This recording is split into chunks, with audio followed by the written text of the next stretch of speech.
আজি प्रबल वर्षा पाई 20 जिला को येलो वार्निंग जारी करा जाइथिबा बेले 6टी जिले में प्रबलरू अति प्रबल वर्षा हेबार संभावना रहिछि।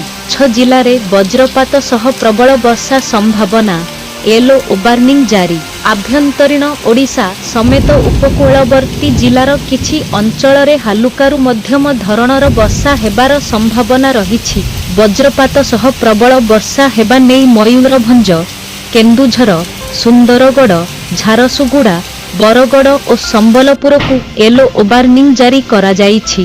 एही सबु जिले में घंटा प्रति 30 रु 40 किमी बेगरे झटका पवन बहिबार संभावना रहिछि। वज्रपात पाई बालेश्वर, भद्रक, जाजपुर, केन्द्रापड़ा, कटक, जगतसिंहपुर, देवगढ़, अनुगोल, ढेंकानाल, पुरी, खोर्धा, नयागढ़, गंजाम और गजपति आदि जिला को येलो वार्निंग जारी करा जाइछि। सारा राज्य रे जारी रहिछि वर्षा। केतेक जिले में बन्या परिस्थिति उपजुथिबा बेले लोकमाने अनेक असुविधार सम्मुखीन हेउछन्ति। एपरी स्थिति रे रविवार राज्यर विभिन्न जिला को झड़ वर्षा नै येलो वार्निंग जारी करा जाइछि। प्रबलरू अति प्रबल वर्षा नै सुंदरगढ़, केन्दुझर और झारसुगुड़ा जिला को ऑरेंज वार्निंग दिया जाइछि। एही सबु जिले में वज्रपात सह घंटा प्रति 30 रु 40 किमी बेगरे पवन बहिबार संभावना रहिछि। बढ़ुछि हीराकुद डैम जलस्तर। वर्तमान 20टी गेट देई हेउछि जल निष्कासन। बढ़ुछि हीराकुद डैम जलस्तर। खोलिला आउ 8टी गेट। उपर मुंडरे वर्षा पाई 20टी गेट देई जल निष्कासन।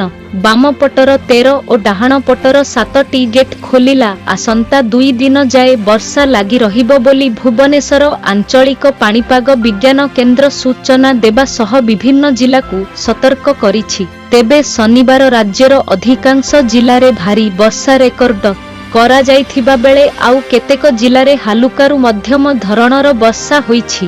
कटक और भुवनेश्वर रे मध्यम धरणर वर्षा होइथिबा बेले झारसुगुड़ा रे सर्वाधिक 29.0 मिली, केन्दुझरगढ़ रे 19.0 मिली, भद्रक रे 20.2 मिली, संबलपुर रे 19 मिली, हीराकुद रे 16 मिली, कोरापुट रे 13.2 मिली एवं चांदबाली रे 8.2 मिली वर्षा रेकर्ड करा जाइछि। तेबे प्रत्येक दिनर सबु जिल्लार वर्षा तथा पाणीपाग विषय रे जानिबा पाई आम चैनल सह जोड़ी जानतु।